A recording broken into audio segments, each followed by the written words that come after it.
پاکستان اور West Indies آج دوسرے ٹی20 میچ میں میدان میں اترنے جا رہے ہیں۔ تاہم پہلے میچ میں پاکستان کو کامیابی تو نصیب ہوئی، لیکن خالی اسٹیڈیم نے سابق کھلاڑیوں کو تشویش میں مبتلا کر دیا ہے، جس کا اظہار وہ ٹویٹر پر جاری پیغامات میں کر رہے ہیں۔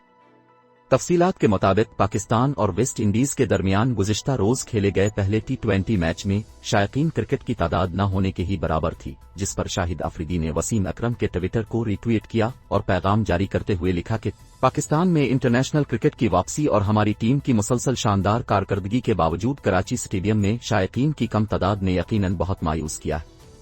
لیکن یہ جاننا بہت اہم ہے کہ ایسا کیوں ہے اور اسے کیسے بہتر کیا جا سکتا ہے۔